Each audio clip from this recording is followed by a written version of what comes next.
My country people, on that we don't share for our country Nigeria as Korra ex-husband don't come review Korra source of income.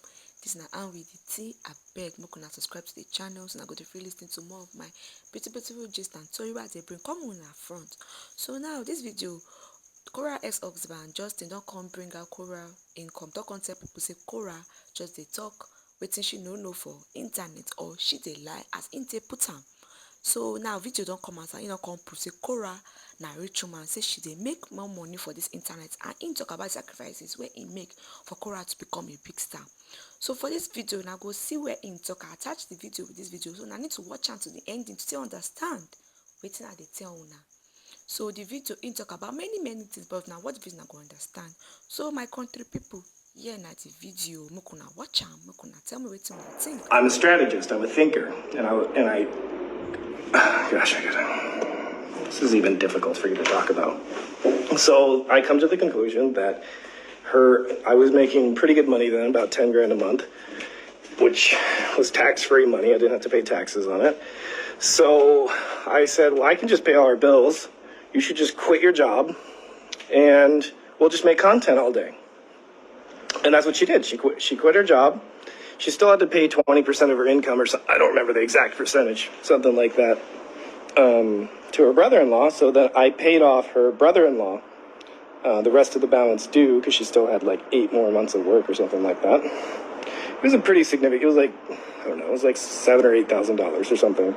So I paid him so that she didn't have any obligation to him and she could just create content all day. And that's what we did. I was only working maybe 4 hours a day because I only had a select group of athletes that I was working with. They wouldn't actually let an athlete work with me unless they were top 3 in the country, which I didn't really agree with, but it is what it is. So yeah, she quit her job and we started making content every day. And it really, at that point, they really started to blow up. They really did. She really was starting to get like really happy, and anytime I remember giving her pep talks until 2 or 3 in the morning when I had to work at 8 about if we can do this, like, you know, just like this we can do this, we can really make this work, we can really like make you into like a Beyonce of Africa. All we need is like strategy. And so then we started talking about going back to the States. And originally my plan was actually to move to Central Oregon, Bend, Oregon. It's kind of a mountainous, beautiful wonderland, which is more my ideal living. I love mountains more than the ocean. But I told her, I was like, in the entertainment industry, there's only 2 options of places to live to really make your dreams in this particular entertainment industry even possible. It was Los Angeles or New York City. But she didn't want to deal with the snow, so we moved to Los Angeles, which is probably the better choice anyways, because this is where Hollywood is, this is where all the music studios are, and that sort of thing. So, made a plan to move to Hollywood. We went and did the traditional wedding, and then I moved to Los Angeles here, where we are now, not knowing a soul. I didn't know anyone from LA. I'd only been to the outskirts of LA once or twice. So I moved here, and I remember it being a very sad, lonely time because I just came off of like this crazy experience living in China and then living in Nigeria and just all these culturally interesting times. And I had spent a lot of the money that we had made on doing like going and eating at awesome places and traveling and paying for the wedding, paying for her brother. So I spent a lot of my money preparing, and then it was like $10,000 for the immigration to immigrate her here. So by the time I got to LA, I really only had like maybe $10,000 to my name. So while I was trying to build my first business, which was a failure, mind you, I was living in hostels. So I remember staying in this particular hostel that was like $30 a night. It was a room with bunk beds, 3 bunks on each side. So I was staying with 6 men, and it was quite obvious that some of them were drug dealers, some of them were like down on their luck, down on their times, and it was, you know, it kind of it was kind of like, in my mind, it was like, okay, now I'm backsliding in life a little bit. I just came off of living in a penthouse in one of the most beautiful areas in China, in Shanghai, in Jing'an, near a temple. And now I'm living in a hostel with drug dealers to pursue my wife's dreams. That's why we moved here. We moved to LA for her dreams. And I was fully on board with it, you know.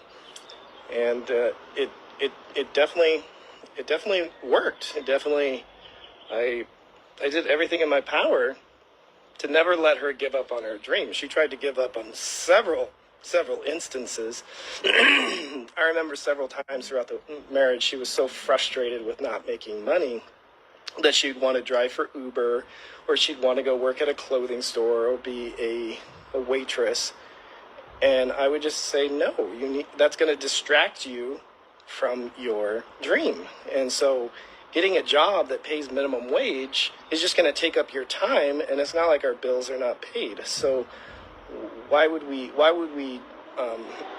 decrease the amount of time that you have to work on your craft? So I always adamantly said, don't get a job. Like, I pay all the bills. Make the plan literally was for her to get a major contract or really get it off the ground.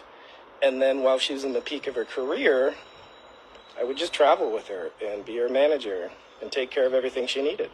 So I was completely devoted to helping her achieve everything that she wanted to achieve. And I did that. I did help. I was there every single day filming. I was there every single day editing photos. I was there every single day coming up with content ideas. I was there every day in her corner, supporting her, loving her, and just being a cheerleader for her. Because I was in love. That's just who I am. That's what I do. That's what I do with my kids.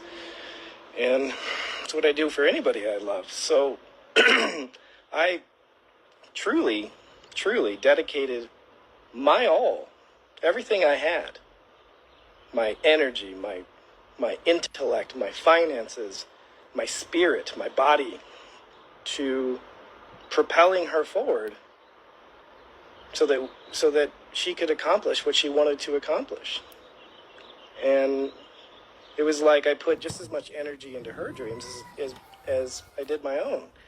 And after a time, which I will never do again, our entire family structure was centered around her social media needs. And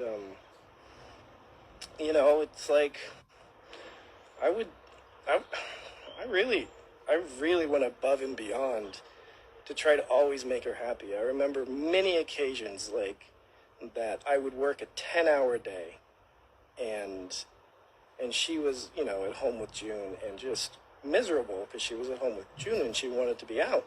So after a 10-hour day, I would watch June and tell her to go out salsa dancing, and she would do this once a week. Once a week, and I was always busy at that time, like literally 10-hour days, because I was trying to, pay off my student loans. I was trying to get us financially, solvent and get us financially in a stable place so that we could buy a home. So I worked a lot, and then when I came home, she would want to go out, and I would watch June, and she would go out and party or whatever she did until 4 and 5 in the morning, and I would be up with June, feeding her, whatever was necessary, while she went out and did what she needed to do. And then I'd get up at 7 or 8 in the morning and do the process again. So I was very sleep deprived, very tired all the time. And I really dedicated 5 years of my life to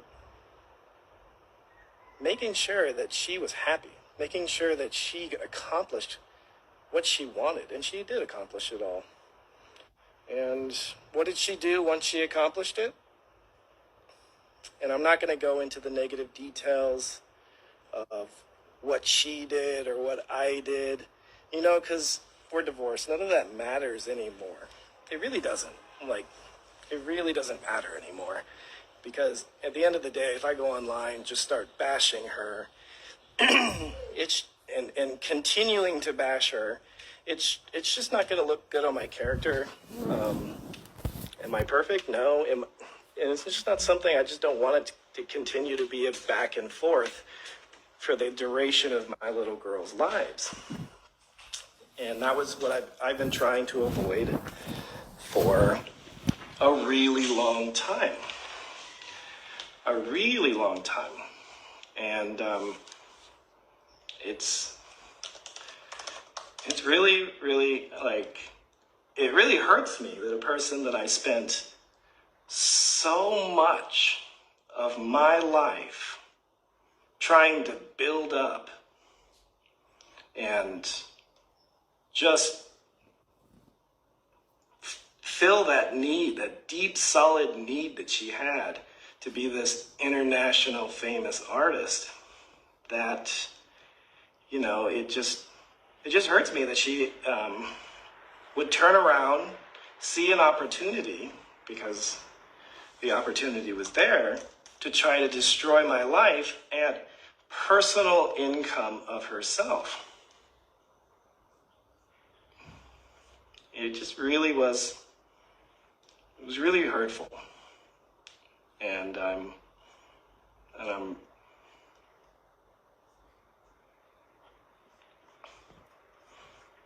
want to show you guys something here. I need to.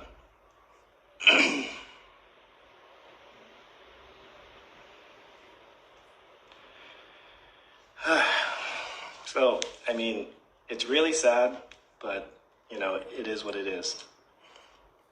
Do I still love her? No.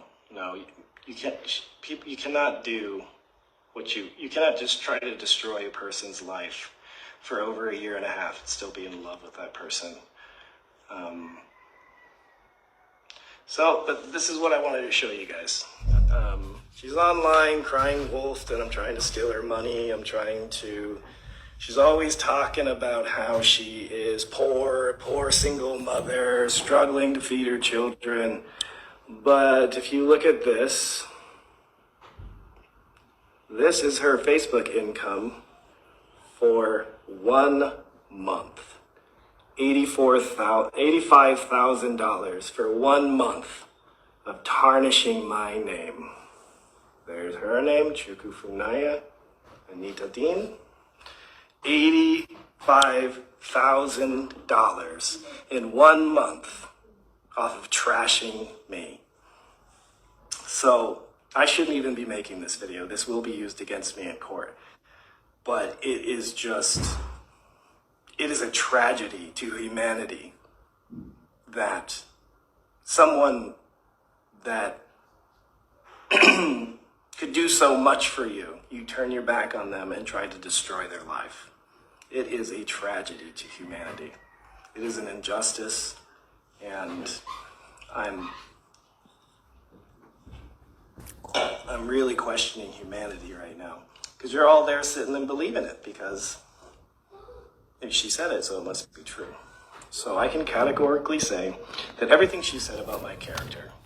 So my country people, what I think about this matter, because now just then I don't come as I can't reveal Korra income. You can let everybody know say Korra na rich woman, a big woman she be.